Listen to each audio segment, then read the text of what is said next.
Hi everyone. Just as we promised last week, so ito yung second part ng podcast. Previously we have covered digitalization, projects 2025 and project 2030. To give everyone more information, very actually recent events, she'll be providing us ng findings niya and for everyone's information.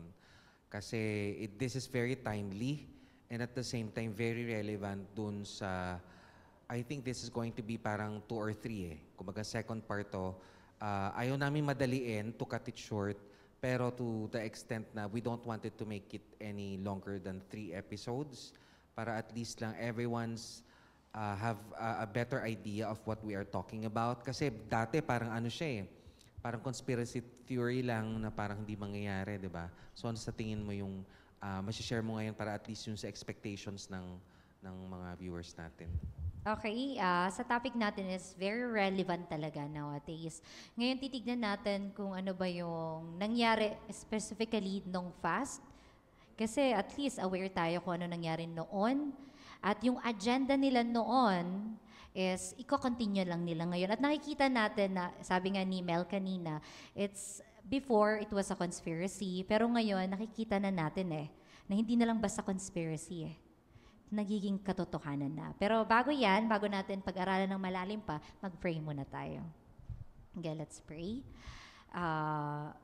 Heavenly Father, most gracious, Heavenly Father, thank you so much for this opportunity that we're going to discuss and to share this very timely and relevant information regarding to digitalization and the plan of Satan to attack us, to attack the people, to destroy individuality, and to control the conscience. Give us wisdom, my dear Heavenly Father, because we don't have wisdom that cometh from above. We acknowledge our nothingness, that we are very sinful and we need the atonement of Jesus Christ and the blood of Jesus Christ that will wash all our sins. And my dear Heavenly Father, as we go along, please send your holy angels to protect us. Give us a courage and strength to share your word boldly. And please help the viewer to be inspired, to study and to be inspired about this end-time message, so that they will know which time they are living or which time we are living. And because we encounter an overwhelming surprise, please help us to prepare. And thank you so much for this opportunity. All these things we ask in the mighty name of Jesus, our Lord and Savior. Amen. So before pagtataka lang ko, hindi ba kayo overwhelm yung sa takbo ng technology natin? Technology is good, 'di ba? Pero kung niisip natin, kasi 'di ba hindi pa umaabot parang ng 10 days. Pinag-usapan natin before about yung digitalization sa UK na ang dami nag-strike. Then recently din sa Italy. Tapos ngayon sa US na. Ikaw muna Gabe, don't you feel alarmed kasi considering na may mga prophecies na and all that? Kasi ako ako honestly na namamangha ako na kinakabahan ako kasi parang ang bilis di ba? Siguro in my perspective daw, ang galing. Ang galing kasi ang bilis ng technology kasi mahilig nga ako sa technology. Pero at the same time, yun yung mga fulfillment ng prophecies So, natutuwa ako na, wow, ang ganda, ang daming mga makakalikot na bago. Kaso nga lang, at the same time, isa yun sa mga gagamitin nila di ba? Based sa prophecy. So, nakakamangha, nakaka-amaze, pero at the same time, nakakabahala, di ba? Malapit na. Oo, tama. Kaya nga makikita natin kung gano'n din kabilis or very fast yung technology, gano'n din kabigla or instant yung mga parang i-introduce nila or pinopropose nila mga agenda. Just like, sabi na natin, pinag-aralan natin yung digitalization. Ngayon, mapapag-aralan din natin yung mga digital ID. Kala natin, yung topic natin last time, parang UK pa lang tayo. or some part lang ng iba-ibang mga countries sa Europe. Pero ngayon nakita natin, ang bilis-bilis eh. Mga ilang days na lang, meron ng digital ID na inaano sa US, mga 11 states na. Kaya parang nakikita ko, the same thing din na mangyayari sa last days, biglaan. Very sudden, overwhelming surprise nga eh. Kaya nga, bago pa yun mangyari, kung mangyari man yung mga bagay na yon na sinasabing kinatatakutan, at least prepare tayo. Handa tayo. That's why, kaya natin pag-aaralan ngayon para ihanda tayo sa mga agenda na parang niluluto na matagal ng panahon. Ngayon, pag-aralan natin itong mga agenda na niluto nila. Siguro familiar naman kayo sa Vatican I.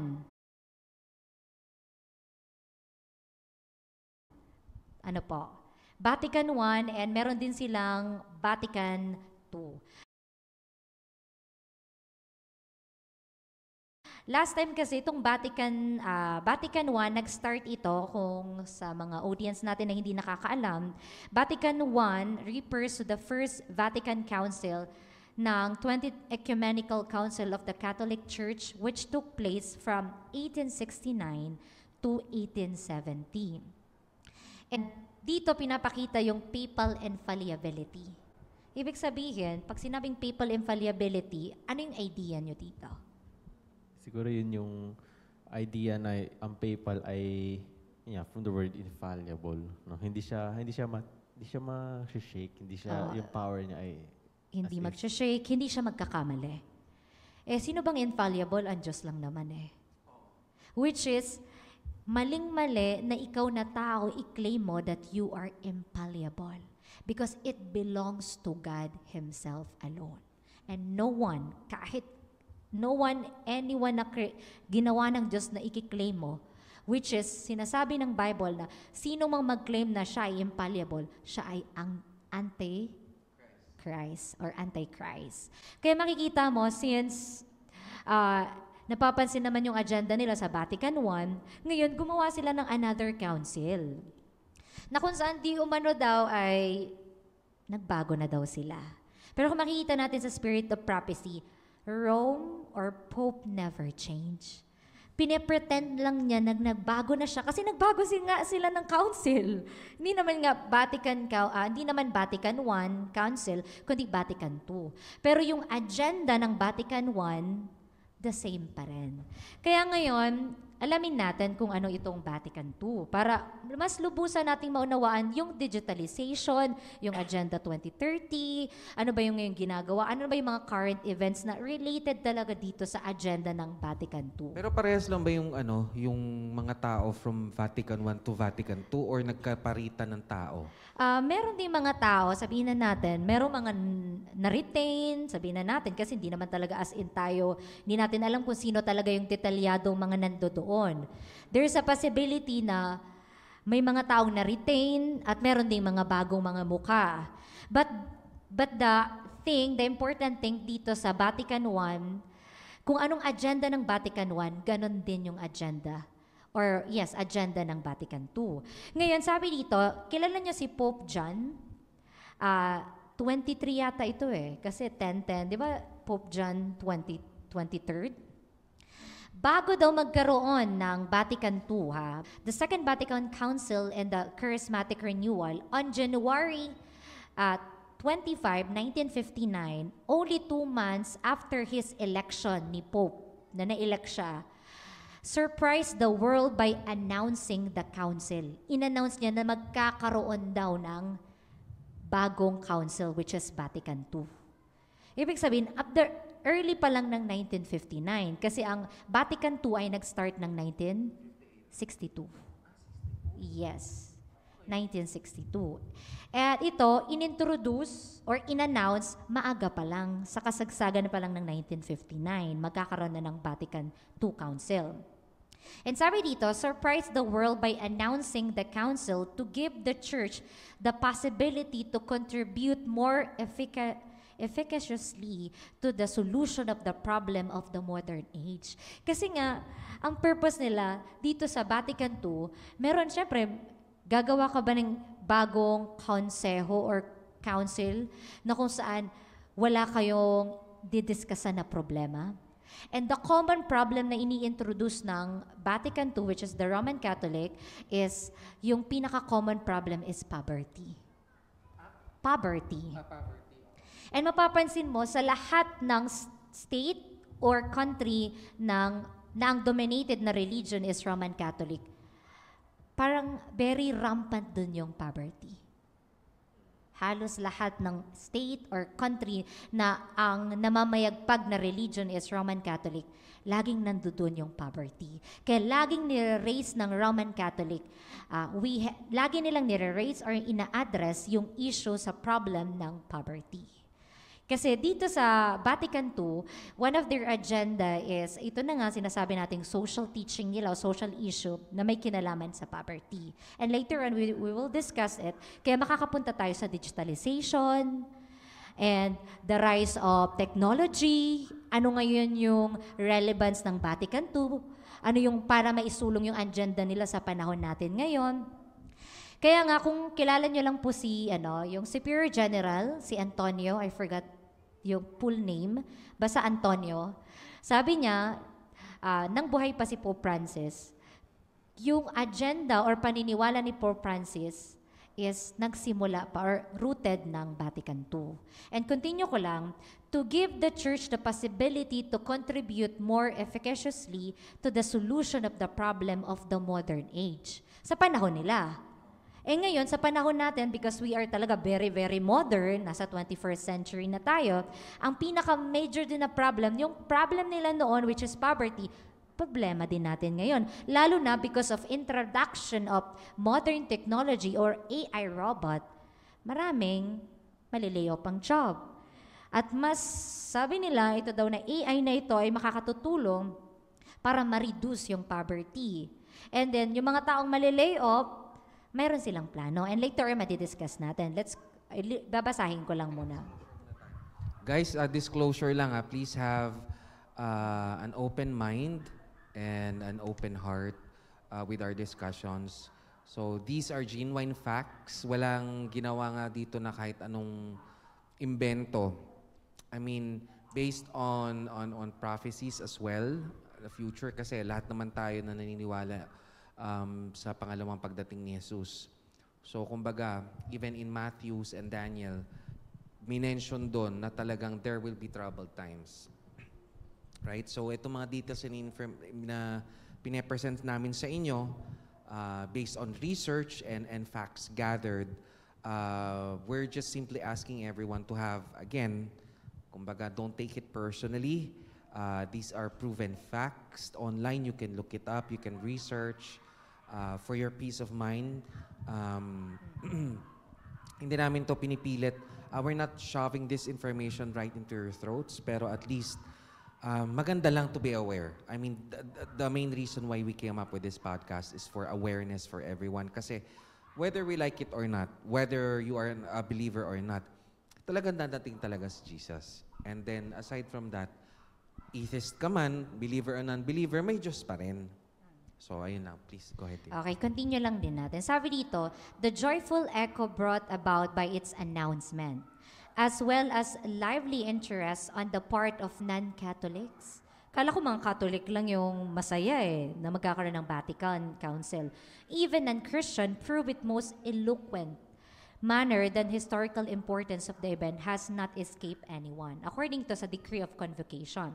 And ngayon, kanina inano natin yung announcement kasi nagkaroon ng bagong Pope, si Pope John. And ngayon, ito na yung tinatawag nating Vatican II. At ito ay nag-start ng October 11, 1962 and commonly known as the Vatican II took place on October 11, 1962 to December 8, 1965. And itong significant dito is meron silang ina-address na social issues. Pero bago yan, sabi dito, what Vatican II change? Nagkaroon daw ng pagbabago. Pero kung lagi nilang sinasabi na itong Vatican II ito, Council is nagbago na. Pero hindi.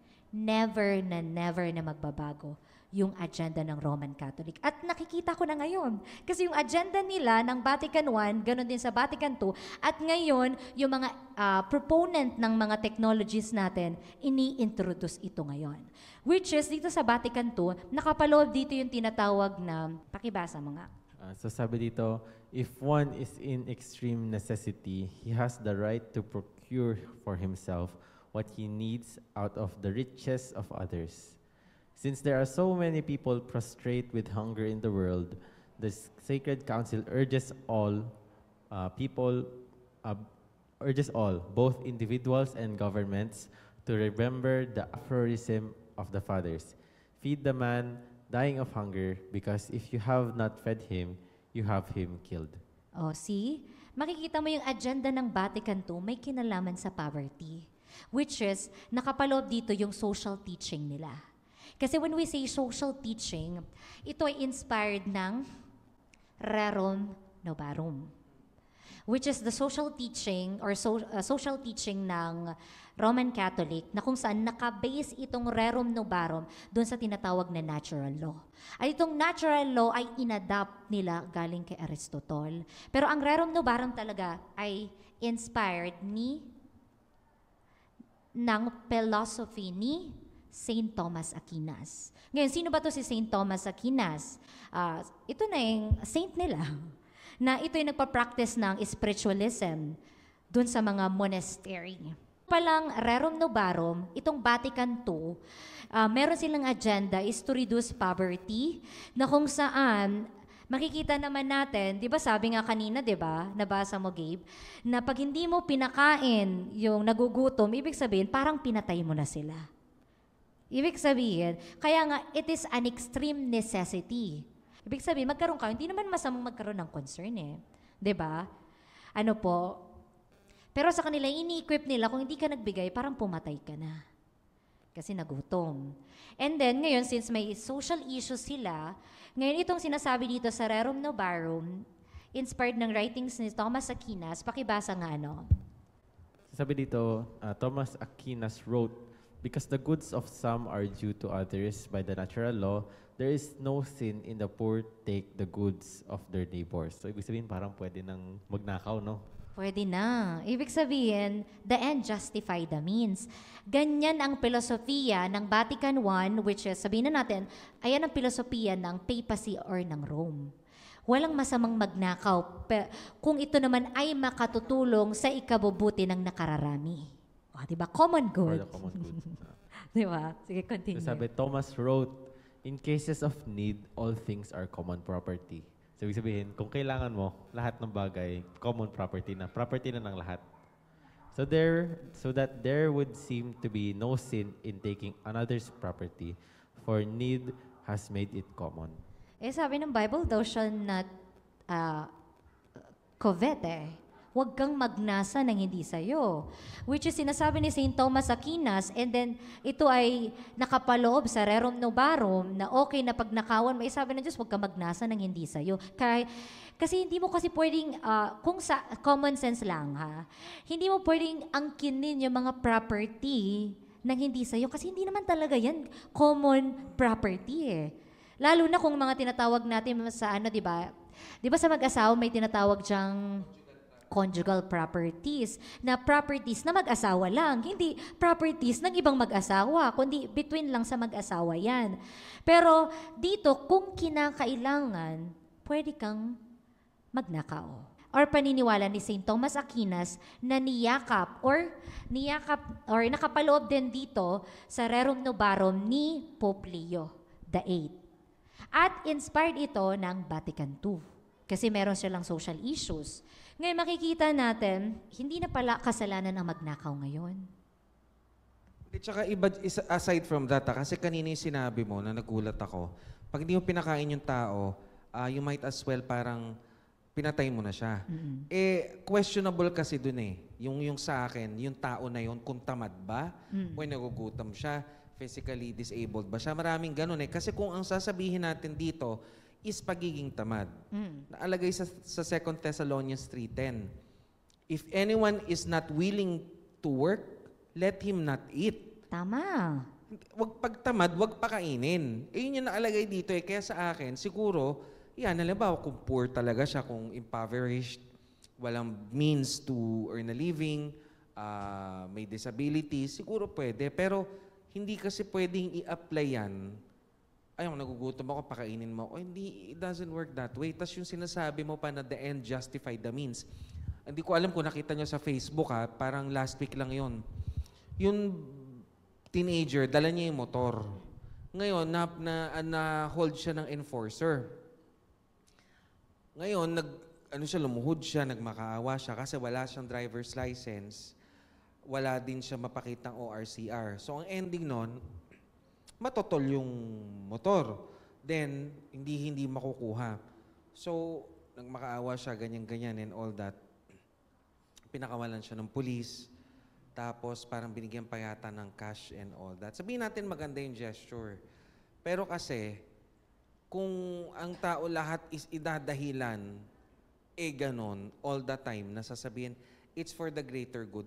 Ano yun? Hindi, di ba parang medyo delikado yung in a sense, di ba? Parang magiging anarchy. Walang form of government. Ibig sabihin, kung anong gusto mo, that is democracy. When we say democracy, kung ano yung anong tingin ng nakararami, tama yan. Pag sinabi ng nakararami, patayin si Mel, masusunod sila. That's democracy. Kala natin yung democracy is maganda? Hindi. Kasi ang pagkatapos ng what's next to democracy? Anarchy. Kasi kung ang bawat individual entitled na lang siya sa kanyang opinion, lalo na ngayon because of netizen, that's democracy. Ibig sabihin, kung anong sinabi niya, tama yun. Kung anong sinabi na nakararami, that is tama. Kaya kung opinion natin na tama yun, kahit marami tayo, kung sinabing patayin si Mel, papatayin talaga yan. That's democracy. Saka siya, proven siya sa scientific studies, sa psychology. Kapag mas maraming tao nag-a-agree, kahit mali, nagiging tama. Yes. And makikita mo din sa history, not only psychology, pinaka-pilot testing nila is the French Revolution, which is the goddess of reason, na kung saan ang mas tinitingala yung reason ng tao compared do sa salita ng Diyos. Kaya nga nila sinunog yung Bible eh. Wala na silang religion na pinaniniwalaan. Kaya ang ginawa nila, pinatay nga nila yung monarchy, yung king and queen nila eh. Pinatay, emperador nila. 'Di ba? Pinatay nila. Na which is, sabi naman ng Bible, thou shall not kill eh. 'Di ba? Pinatay nila, minurder nila.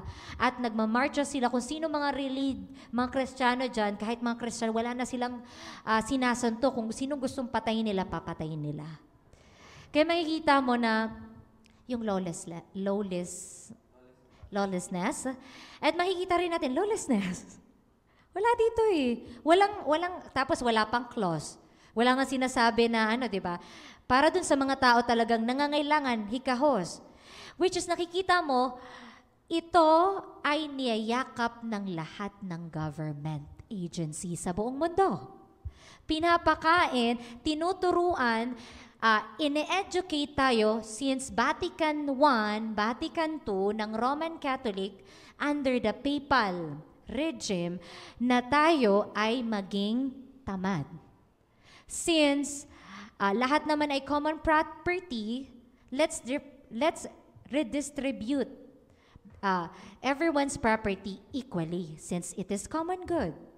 Kaya makikita mo na yung government ngayon, sunod-sunuran din. Saan? Sa Roman Catholic eh. Kung anong agenda ng Roman Catholic sa pangunguna ng Vatican I, Vatican II, ganon din yung plataforma nila ngayon. Which is social teaching ng Roman Catholic na nakabase sa natural law, na itong natural law ay inspired ng natural law ni Aristotle. Okay.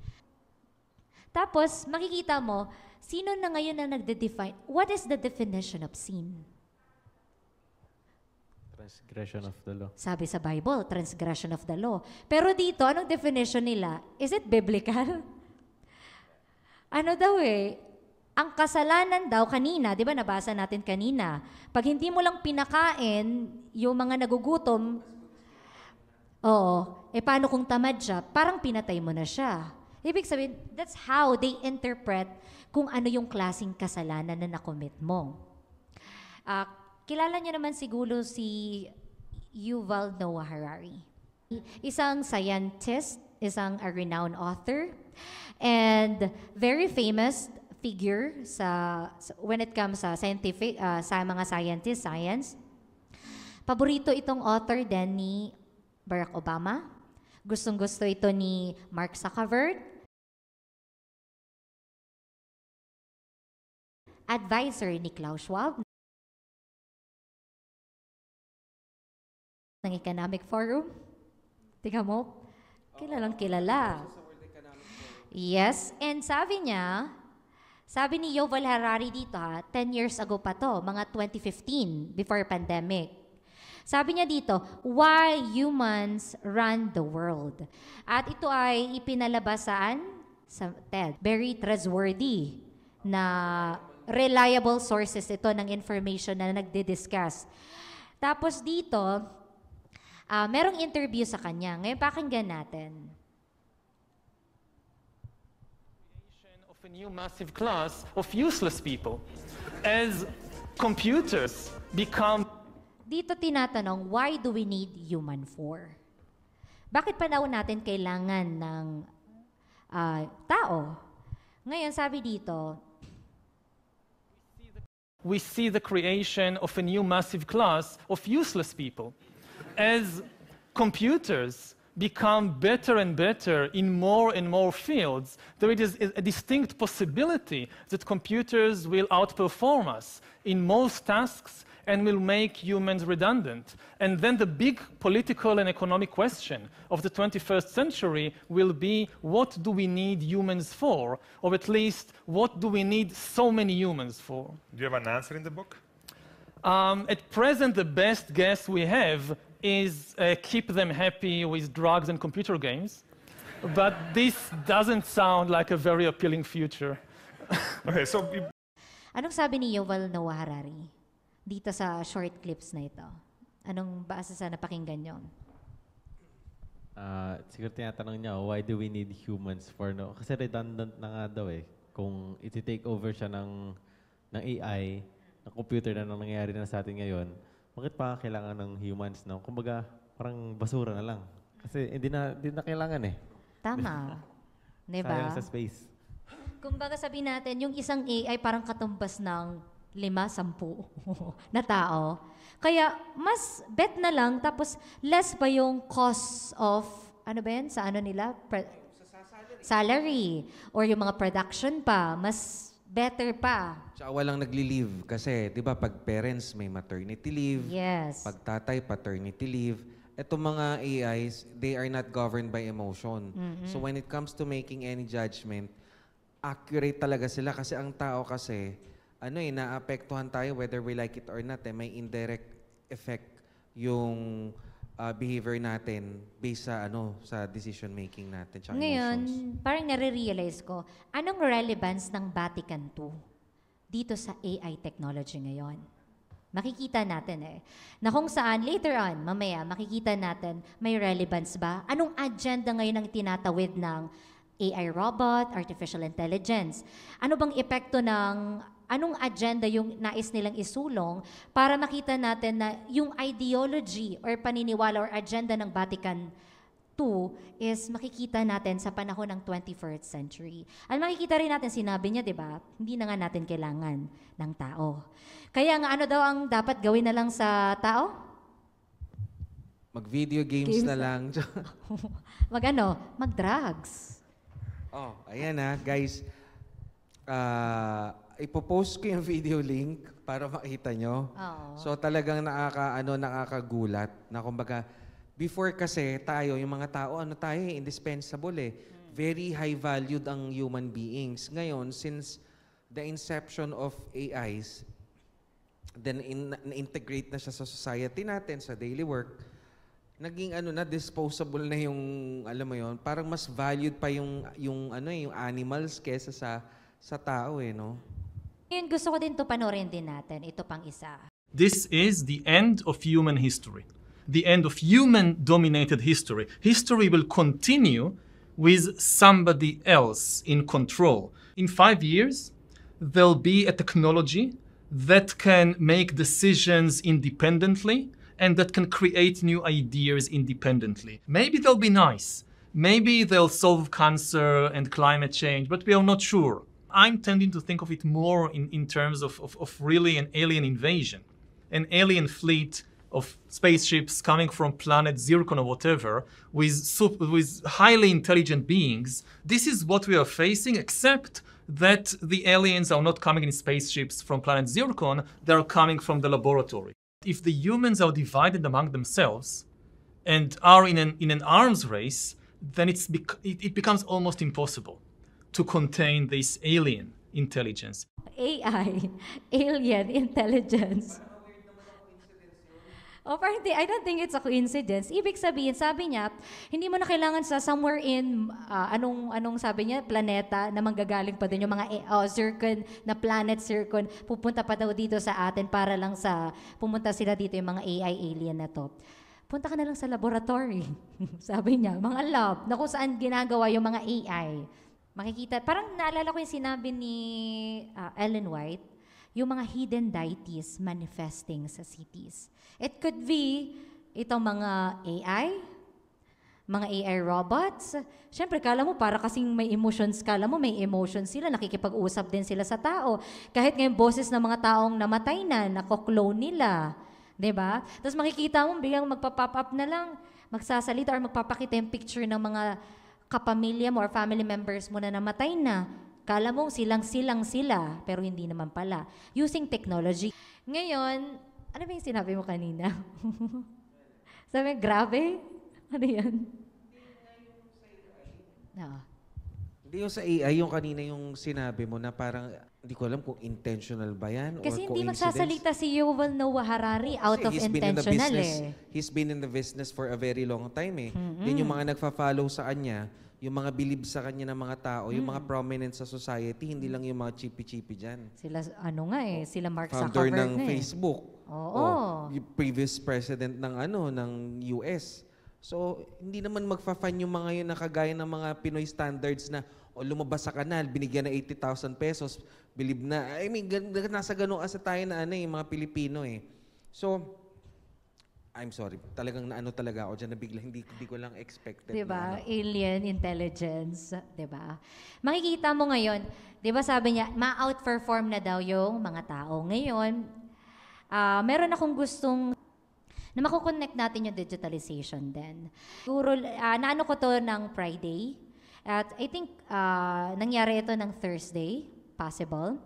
Ito, Elon Musk and Jensen Huang speak at U.S. Saudi Investment Forum at the Kennedy Center. Dito, dinidiscuss ni Elon Musk yung the same thing, linyahan ng sinabi ni Yuval Noah Harari ng 2015. Kasi nga, nandito na daw tayo sa 21st century, may ini-introduce sila na AI robot, na ma-outperform din, the same thing, pero lingwahe ko lang din galing din kay Yuval Noah Harari nga, ma-outperform na nga talaga yung mga tao ngayon. Sabi ni Elon Musk, yung work or job is conditional na daw. Hindi, unlike ngayon, wala kang choice eh. Kailangan maghanap ka ng trabahador or else hindi mag-work or mag-ooperate yung operation ng company mo. Pero dito, sinasabi nga, ang purpose daw, bakit nila i-introduce to, marami daw dito ang yayaman. Pero may isip po, sino kayang yayaman dito? Mga nasa taas. Tsaka, ito lang nasa tech business. Tanong ko lang din based dyan sa information, starting with Gabe. Ano sa tingin nyo, I mean, will there be a time where AI programs another AI application? Yung halimbawa, let's say for example, may AI, ang pangalan ng AI, si AI Cathy. Sabihin yung pangalan ng AI. So, si Cathy, well-versed na, I mean, marami na siyang na-learn about human behavior or a particular business. Then, si AI Cathy, binigyan siya ng instruction ng mga owners to create another AI, a miniature AI. I think it's possible. Kasi kung mapapanood mo rin yung isa Ex Machina, may creator na, tech creator na nag-create. Pero yung idea nila is, makikita mo rin, it's fictional, mga sci-fi, movie, makikita mo na, which is, movie lang siya, pero may ini-introduce na doctrine na kung saan itong kinreate ng isang tao, which is considered as creator ng isang robot, katulad mo lang, tingnan mo, technology ngayon. Di ba, sino ba nag-create sa technology? Di ba tao? And makikita mo na mismo itong technology, ini-impluensyahan din niya yung tao, vice versa. They influence each other. For example, sa factory, sa production, di ba gumagawa sila ng may nire-refact sila? May mga technology ngayon para makagawa ka ng isang robot din. Di ba gumagamit din ng technology para ma-assemble din yun eh. I think that's a perfect example din na sila pinrogram sila para din gumawa ng something na sabihin natin, gumawa din ng katulad nila na nakaprogram sila. Kaya para makita mo, ini-influensyan ka, vice versa. Ikaw, Gabe, what do you think is, yung sa AI, syempre, iba yung tingin namin ni Nerissa, compared sa age mo. Ano yung sa tingin mo na nakikita mo ngayon sa AI about yung progression niya pa na mas nakakatakot? Yung question na yung kung makakagawa ba ng AI ang AI, no? Siguro possible eh. Feeling ko possible talaga. Kasi madami ako mga kilala mga IT students, programming coding. Nagamit sila ng AI. Tapos yung AI, nagtuturo din na sagot sa kanila, tinuturuan din sila. So, siguro hindi pa sobrang refined ngayon. Pero mabilis mabilis ang self-learning ng AI eh. So, kasi meron silang tinatawag na deep learning. Na kung sana yan, mag-input lang na information, accept sila through, familiar ba kayo sa network interface? Anything na tinatype natin, we're sharing information sa kanila. Actually, meron din ako nabasa.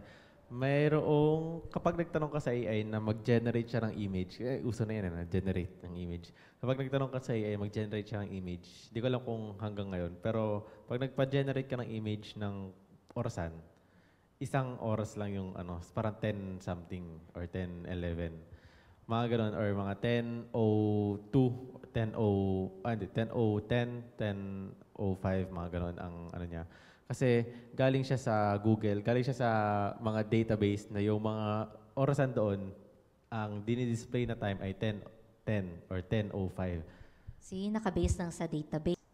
Tsaka yung question yung I'm not a robot, di ba nakikita natin usually yun, yung i-check ka, may sasagutan ka doon, I'm not a robot. Titingnan mo kung alin doon yung pipindutin mo yung mga motorcycle, o kaya pipindutin mo yung bus, o kaya yung traffic light, pipindutin mo lahat ng square na kabilang doon sa traffic light.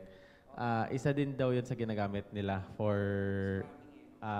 learning para turuan yung AI. Kasi yung data na galing sa mga tao na sinasagutan natin kung ano yung itsura ng motorcycle, finifeed nila sa AI. Yes. Para alam na ng AI kung ano yung itsura ng motorcycle. Yes. Like deep learning. Ayun na nga. Through that, kasi yung lahat ng sinishare nating information, nare-restore dun sa data center nila. Na kung saan dun nagle-learn siya. Pero tayo rin. Kaya minsan mapapansin mo, sasabihin natin, sobrang nakakatakot itong AI. Pero hindi natin napansin na tayo din nagamit para... Oo, tayo hindi natin na alam na lahat ng ginagawa natin na fully stored doon sa data center nila. Kaya natututo din sila. Sino din na naging may dahilan? Tayo din. Sabi dito sa talk ni Elon Musk, tinatanong siya, sabi niya, magkakaroon daw ng, wala daw choice magkakaroon talaga ng layoff. Maraming mawawalan ng trabaho. Pero, ang purpose daw ng technology is to reduce poverty. Pero kala ko kung iisipin mo, pag-aaralan mo, papaanong way ba nila marireduce ang poverty? Sinasabi lang nila through artificial intelligence. Hindi. Sabi niya dito, paano daw nila re-reduce? Ito sabi niya. Mass unemployment. This is going to be a massive social challenge. And I think ultimately we will have to have some kind of universal basic income. I don't think we're going to have a choice. Universal basic income. Without choice. Kundi, kaya nga nakikita mo, yung agenda ng Vatican I, para ma-implement nila to, nag-create sila ng problem. Eh ngayon, because of the advancement, because of the modern age, because of modern technology, maraming tao ang unemployed. At wala tayong choice kundi magkaroon ng universal basic income, which is a social problem. Na makikita mo, isang problema din sa Vatican II. Na kung saan, ano ba itong social government? Na kung saan sabi rin ni Elon Musk, it is a social problem which is naka-base dun sa socialism. May idea kayo when it comes to socialism? Okay, when we say socialism, it is a government where a community of people own everything equally. Ibig sabihin, ako, ikaw, kahit anumang trabaho meron tayo, equal ang ating property. And the government will redistribute it equally. Kaya ngayon, wala nang mahirap, wala nang mayaman. Ngayon, kung tingnan mo dito sa isang banda, sinong mayaman? Gobyerno. Sino under ba ang gobyerno ng umbrella nino? Ng Roman Catholic. Sino ba talaga magiging mayaman dito? Roman Catholic. And then makikita mo, continuation. Sabi dito, in a form of government where the government owns everything. Kaya nga dun papasok dun, socialism din. Ni-research ko lang to. Nasa book ito, meron akong book. Dito sa socialism, it is a form of government wherein the government owns everything. Ibig sabihin, lahat ng pagmamay-ari ng tao ay pagmamay-ari na ng gobyerno. Kaya tama ang sinabi ni Yuval Noah, ni Klaus Schwab, by 2030, you own nothing, but you will be happy. Ngayon, sino ang magre-redistribute ng ating ari-arian? Government. Kaya ngayon, tama ang sinabi sa socialism na social teaching ng Roman Catholic na ang magiging mayaman dito or ang magiging magmamay-ari ng lahat ng bagay ang gobyerno. Siya yung mag-a-allocate ng lahat ng properties natin para may redistribute sa bawat isa. Kaya ngayon, makikita mo, this of course is the definition of communism. When we say socialism, it's communism. See? That is the ideology of the Roman Catholic system.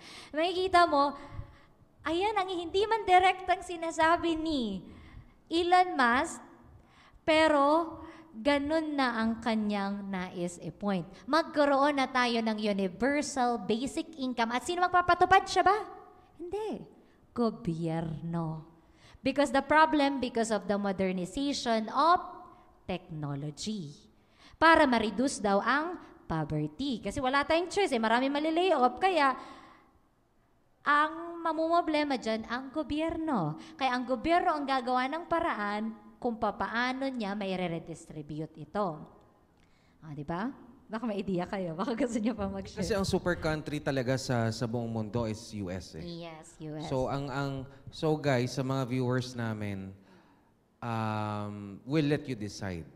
Yung napag-usapan dun sa podcast namin prior to this one, Project 2025, which is moving the Sabbath from Saturday to Sunday. Isa yon. Then, Project 2030, yun nga yung shinare ni Neri about you won't own anything but you'll be happy. Connected sa digitalization. Diba? Yes. Tama. Ngayon, kasi since socialization na, ang government ngayon na magre-redistribute ng government, in what way ba nila? Sa paanong method or means ma-redistribute talaga yung mga tinatawag na ayuda ng gobyerno? Sa pamamagitan ng digitalization. Ngayon, pag hindi ka sumunod sa kanilang mga agenda, you will face the sanction. Ibig sabihin, since digitalization ito, they could freeze your account. You could not receive your monthly allowance. At ibig sabihin, magugutom ka kung wala kang ayuda sa buwan na ito. See? So, pag nagkasakit ka, halimbawa, may mga ibang tao magpapadigitalize, may ibang hindi. Lumabas yung sakit. Ay, hindi ka matatanggap sa sa ospital, di ba? Yes. Kaya tama sinasabi na sabi ng Revelation 13, kung hindi ako nagkakamali, you cannot buy or sell unless you receive the mark. This digitalization is not the mark of the beast, pero gagamitin nilang means to enforce the mark of the beast. Kasi wala kang choice eh. Kaya makikita mo, very tactic. Sabi nga ni Elon Musk, yung currency, no value at all. Yung mga currency ngayon, wala na kasi cashless na eh. Di ba? Kumbaga, monetary na eh. Magkakaroon na tayong centralized eh. Ibig sabihin, may isa lang dyang bangko, kada state, may tinatawag na central bank. At itong central bank is, kumbaga, control pa ng another pinaka-central bank pa. Di ba? Kaya nga centralized, hindi siya decentralized. Kaya nga, ibig sabihin, monopolize siya. Controlled siya. Kaya once ang isang bagay ay controlled, pwede nilang ma-hoard, pwedeng makontrol. Ngayon, pag hindi ka susunod, wala kang choice. Gutom. Hungry.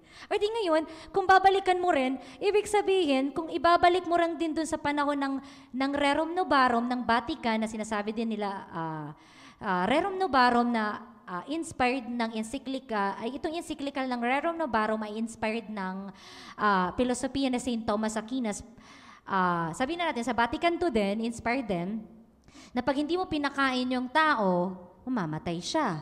Parang killing ka rin. Pero they're going to redefine nila yun eh, base sa context nila. The same thing as 2025, Project 2025. Hindi nga natin napapansin agad-agad, walang Sunday law dito kasi parang somewhat para dun sa mga tao na may Sabbath keeping. Later on, sasabihin nilang ganyan. Pero later on, kung hindi kayo susunod, mamamatay talaga kayo sa gutom. Pero sa agenda nila, pag hindi mo pinakain, you're killing them. Pero ganun yung agenda nila. Pero tinuturuan nila tayong maging tamad. Sabi din ni Elon Musk, ano bang tatrabahuin nila? Anong trabaho na ngayon ng tao kung unemployed na siya? Wala na siya. Ang maganda na lang daw sa kanya, sports, manood ng mga games. Tingnan mo, the same thing sa sinabi ni Yuval Noah Harari, parang lingwahe nila, the same lang din. Hindi nagbabago. Tapos magtanim ka na lang ng vegetables. Ayun na lang daw gagawin mo. Sports, games, tapos magtanim. Ibig sabihin, more on hayahay buhay, tatanggap ng ayuda. See? Ganyan ba ang itinuturo ng Bible? Na wala na tayong gagawin. Kahit nga si Pablo nagsisikap eh. Ayaw niya na yung kanyang pagkain or yung means niya sa pang-araw-araw niya is manggagaling sa kapatiran. As much as possible, siya ay magtatrabaho kasi siya ay isang tent maker.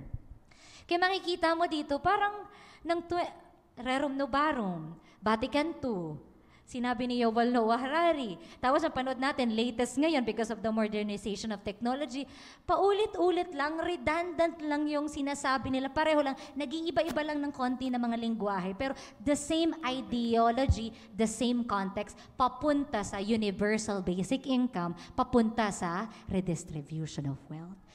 Bago pala yan, para dun sa mga viewers natin na hindi nakakalam, kasi sabi nga ni Elon Musk, since maraming mali-layoff mo or magiging unemployed, magkakaroon tayo ng universal basic income. What is your ideology or idea when it comes to universal basic income?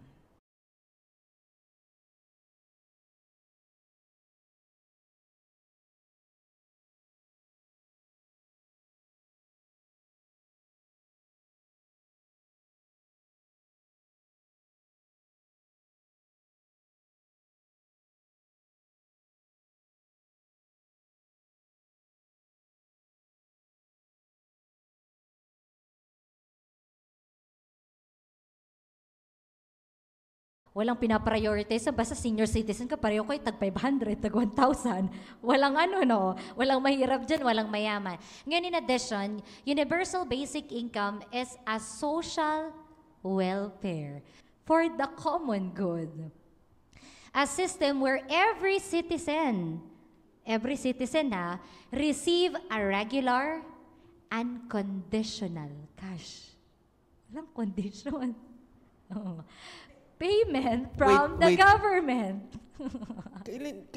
Yan yung definition mismo? Yes, universal. And sabi ni Elon Musk, ng Thursday pa lang, dun sa video niya, ang solusyon daw dito para dun sa mga tao na mawawalan ng trabaho ay UBI, Universal Basic Income, na ang mag-e-implement ay ang government. Kahit manager ka pa, pare-pareho kayo ng marireceive na income. Kasi nga, ang purpose is to reduce poverty. Sabi din ni Elon Musk, itong technology to reduce poverty, kasi kung iisipin mo sa isang banda, yung mawawala ng trabaho, meron namang susuporta eh. Meron mga taong may trabaho, may susuporta pa rin. Ano ba yung idea niya when it comes to redistribution? Paano ba ito magkakaroon ng redistribution of wealth? Meron ako dito na research when it comes to redistribution. Siguro basahin na lang ni Gabe.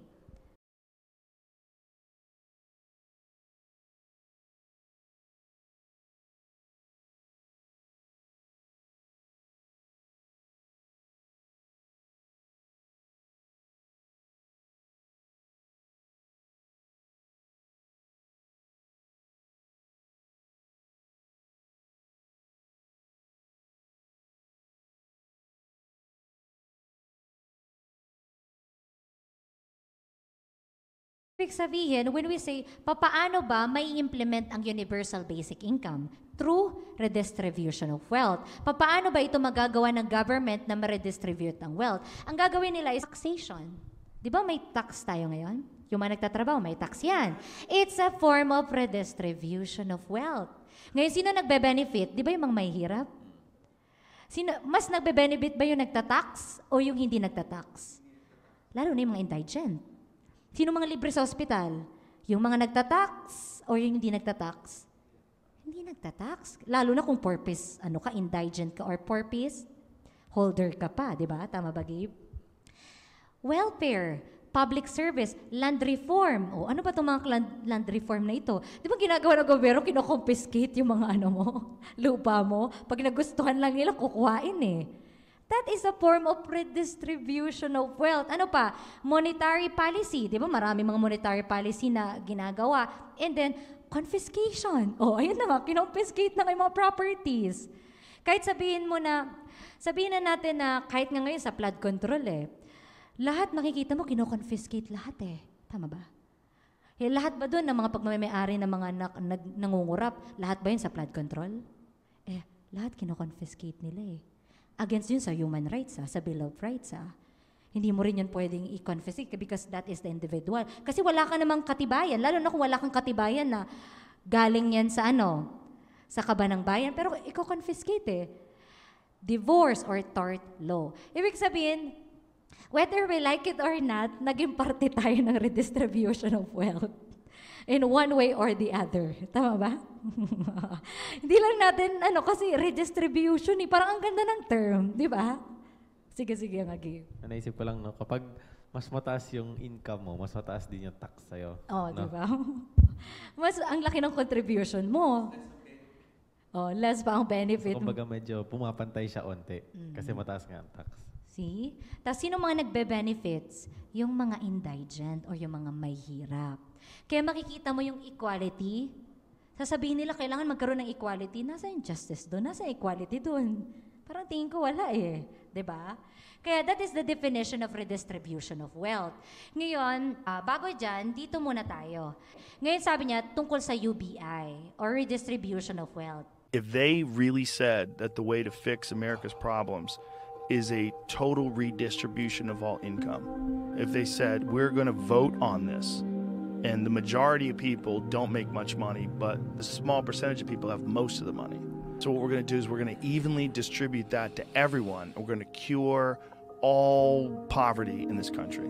It sounds great on paper until you realize the only way to enforce it is to have a dictator. People would vote on that. Yeah. They would say that this is an unjust, unequal system. They didn't give a fuck if you started your business from the bottom, you ate ramen for fucking 6 years and figured out some invention and became a millionaire. They don't give a fuck about that. That you have too much money. It's not fair. You should give it to the greater good of the world. And then they spread it equally amongst the people. That's something that some people believe in. Yeah. System sounds great. The incentive is gone. Nobody works. Everyone just sits on their ass and they just rot. There's no incentive to do anything. See? Makikita mo na yung redistribution of wealth, ayun yung gagawin nila. Wala ka lang gagawin, umpo ka lang, bahala ka dyan. Tatanggap ka naman ng ayuda eh. Di ba? Monthly pa yan. Kaya makikita mo na mga ideology nila is, which is contrary sa Bible. Parang kala mo kala mo makatao. Ay, makatao nga.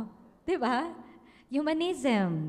Na kung saan, ito yung plataforma nila na nanggaling din naman sa Vatican. Plataforma nila is magkaroon ng redistribution of wealth or we could say UBI, Universal Basic Income lang. Ayun lang yung income nyo. And then, ito nga, bumalik tayo dito sa socialism. Tinignan ko rin, ito yung government. Socialism, all citizens, what is the difference daw? Sinasabi nila may pagkakaiba daw, mas maganda pa daw ang socialism kesa sa communism, pero tingin ko hindi. Socialism, all citizens share equally in economic resources as allocated by a democratically elected government. Pero dito sa communism, most properties and economic resources are owned and controlled by the state rather than individual citizen. Pareho lang, di ba? Sinabi lang dito, elect. Pinaganda lang. Kaya makikita natin, ang agenda nila is to eradicate social problem, which is poverty, na nag-start pa lang ng Vatican. Vatican I, Vatican II, and ngayon because of the modern technology or era na ang daming problema ng COVID-19 pa lang, dyan na yung pinapakita yung redistribution of wealth. Nandiyan din yung universal basic income, nakikita mo dyan. Lahat naman na layoff, di ba? Lahat may mga, hindi nabibigyan ng ayuda dyan, yung mga nandoon nakatira sa mga maayos na subdivision eh. Pero yung pag ikaw mahirap ka, priority ka. Parang inisip mo, parang kala mo yung mga nasa squatter lang yung nagugutom. Oo, di ba? Ngayon, Canada. Canada's $1,800 is, kumbaga ni-reserve na nila for the universal basic income at ang kanilang pilot testing ay sa 2026. Sure yan? Yes. Per month? Una muna, kumbaga, magsisimula muna daw ito sa mga 18 above na sabihin na natin mga less fortunate, sabihin na natin mga jobless, hanggang later on, it will become a universal scale. Kasi hindi naman agad yan bibiglain mo eh. Dahan-dahan. Pilot testing daw 2026. Ngayon, ito naman. Sa Pilipinas ito matagal na ito. Because ang government daw natin, we are crying about poverty, paano masosolusyonan sa pamamagitan ng universal basic income. Ibig sabihin, kada states, pare-pareho ang isinisigaw. Poverty. At ang sabi dito, pakibasa nga Gabe neto, yung dito lang. Sabi dito, it might be time to look into giving every Filipino a universal basic income of 1,500 per month per adult. Some netizens have raised concerns on why we should and how we can implement such a program, and they are all valid. Ibig sabihin, dito sa universal basic income natin, since meron tayong poverty, modern problem natin is poverty, kada month? 1,500. O di okay na yun. Kung nasa probinsya ka nga lang, buhay na buhay ka na. 1,500 every month. Siyempre, magbabago pa yan as the time goes by, di ba? Mag-change mo, baka maging 2K, 3K na yan. Di ba? Nang ganito. Inumpisan lang muna nila. Tayo matagal na. Yung purpose, that is an example of redistribution of wealth. Ayun na yun. Ngayon, papasok dito yung digitalization. Through cashless society na tayo, kaya sabi ni Elon Musk, I don't think we need currency anymore. Marireceive mo itong mga ayuda mo through online banking or sabihin natin digitalization, digital currency. Kaya papunta na talaga tayo sa tinatawag nating age of digitalization. So the only way to be able to receive universal fund is through digitalization. Just like COVID-19. Paano mo, dahil nga may pandemic, para makaiwas yung spread ng paano natin na-receive yung ayuda dito sa Muntinlupa? Diba through GCash? Through GCash? GCash? Through GCash? Oh, see? The same platform. Wala kasi kami natanggap na ayuda nun eh. Hindi kasi ako, narinig ko lang kasi syempre malapit kami talaga mismo dyan kami nakaano eh. Dyan mismo, putatan kami. Dyan mismo yung munisipyo. Syempre, pag lumalabas ako, bumababa kami, nadadaanan talaga namin yung munisipyo. Tapos naririnig ko pa sa mga kapitbahay namin na sabi nila, meron daw ayuda through GCash daw, through GCash. Tapos pagbaba ko nga, Odi, ito, kailangan magpaano kayo, may GCash account kayo. Ito paano magbukas ng GCash account. Odi, meron dun sa dyan sa munisipyo. Nakikita namin eh. Kaya makikita mo, Odi, yung ayuda through GCash. Di ba? And by all means, kapag digitalized na kasi lahat, especially yung access and all that, may on top of it, may nagkocontrol. Yes. Pag hindi ka sumusunod, kung sabihin na natin, hindi, kasi di ba isang agenda is climate change. Kung ikaw ay nagtatapon ng mga, sabihin na natin, mga chemical dyan, yung sasakyan mo, o hindi ka sumasunod man lang dyan sa mga traffic rules, ibig sabihin, it could affect your, universal basic income. There's a possibility na mahap-hap lang kasi meron kang violation. O, di ba? Yung anong kalahati ng 1.5? 750 na lang. Or kasi paulit-ulit na nakaroon ka na ng tatlong violation ka na. O, ite-terminate ka na. O, di nakaban ka na dyan. Hindi na ito makaka-receive ng kasi ito, ipa-public shaming ka na katulad sa ginagawa sa China. See? Kumbaga sa una muna, ito muna, hanggang sa universal scale. Sige, continue mo na lang yung sa'yo. Okay. Kasi di ba nga, isa sa mga mako-covered, isa sa mga topics natin is yung manifestation ng Mark of the Beast, which is emphasis dun sa Revelation na nakalagay, no one will buy and sell. Yes. No one will be able to buy and sell. So, kung i-compare natin siya sa digitalization, ito na yung prompt eh. Yung prompt na tipong nangyayari na right in front of us. Di ba? Tsaka makikita mo, sinimulan lang muna nila sa Vatican I. Pagkatapos ng Vatican I, nagkaroon ng another council, Vatican II, na kung saan inspired ng Rerum Novarum, na kung saan itong Rerum Novarum inspired ng filosofiya na St. Thomas Aquinas, na ikaw pwede mong nakawin yung pagmamayari ng iba, lalong-lalo na kung ikaw ay nagugutom because that is a common property. Kumbaga, lahat ng mga bagay dito, tinitignan na or kumbaga, ini-interpret as a common property. Which is, makikita natin doon sa encyclical ni Pope Francis na Laudato Si, which is, bakit kinakailangan natin ng isang kapahingahan for the common good?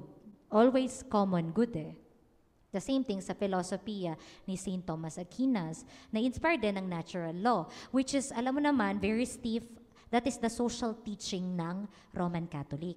And according sa Spirit of Prophecy, Rome never changed. Mag-a-appear na parang nagbago na siya pero never siyang mag-change. Kaya wag tayong mauto na akalain natin na ito, sila Yuval Noah Harari, sila Elon Musk, at iba pang mga proponent na ginagamit nila to introduce redistribution of wealth and universal basic income sa pamagitan din how they can distribute it through digital money or digitalization or digital cash is ginamit lang ito nila para ma-implement yung dati ng agenda nila is to equalize the income.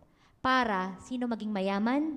Yung gobyerno, which is controlled tayo ng government. At alam naman natin, sino nag-ooperate or controlled ang government, alam naman natin under sila ng, hindi ka mauupo sa gobyerno kung hindi kagustuhan ng papacy. Kaya makikita mo halos lahat, mula sa China, si Xi Jinping, si Vladimir Putin ng Russia, si Vladimir Zelensky ng Ukraine, halos lahat sila, bow na bow sila kanino? Sa Pope. Lagi nilang itinataas si Pope. At yung agenda ng Pope is ine-implement nila. Yung agenda ng Roman Catholic, ay ini-implement nila. Which is nakikita naman natin, 'di ba, sa mga bibig ng mga kilalang taong ito, na which is may ginagamit lang silang issues or different kind of issues para malito lang tayo, para hindi tayo ma-focus na kanino bang agenda talaga to? Sino ba nagpropagate, tama ba? Oo, neto. Diba? Lahat talaga. Kaya makikita natin, this is the ideology of the King of the North, which is the papacy. Ano po? Kaya nga, tama naman sinasabi ng Bible, there is nothing new under the sun. Sabi sa Ecclesiastes. Mauulit at mauulit lang. It's a repetition. Ito yung one thing na siguro problem ng tao. One thing that we could not learn from the history is we are actually condemned to repeat it. Kaya dahil sa hindi natin alam kung ano yung history ng panahon ng Vatican noong unang panahon, kaya ngayon hindi natin napapansin na inuulit at inuulit-ulit lang. Iba-iba lang yung flowering words na sinasabi lang, but the same agenda. Poverty ang sinasabi ng Vatican I, sinasabi rin ni Elon Musk, poverty din. Sabi din nila, kahit ng Roman Catholic para to eradicate poverty. Let's make a redistribution of wealth. Let's have a universal basic income. Okay guys, so thank you for joining us. This will be our closing part. This was a topic about digitalization. Galing pa to sa mga previous topics namin. And ito yung, maybe ito na yung final part. Magko-close na kami and then another topic naman about paganism. Thank you guys for watching and I want to praise the Lord for being with us here. For now, we will be bidding our farewell. And onto our next episode, we will see you once again. But before that, maybe we should close with a word of prayer. So. Let's pray po.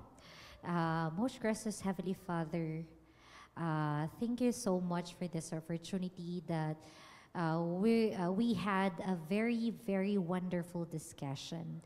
Thank you so much because you guided us, you leaded us to the right path. And you enlighten us, and you inspired us to share boldly and to speak boldly, and to inspire other people. Because these things, we couldn't do these things without your help, without the guidance of the Holy Spirit. And please help each and every one of us, including our viewers, to watch this and to be inspired and to know more about God, especially what will happen in these last days. And please help us to prepare for these last days and give us peace that passeth human understanding. And please help us to cling to your promises no matter what. And please guide us more in all the truth, and so that we could share a lot of information, a lot of truths in this end time. And thank you so much to make this thing possible, my dear Heavenly Father. And all these things we ask in the mighty name of Jesus, our Lord and Savior.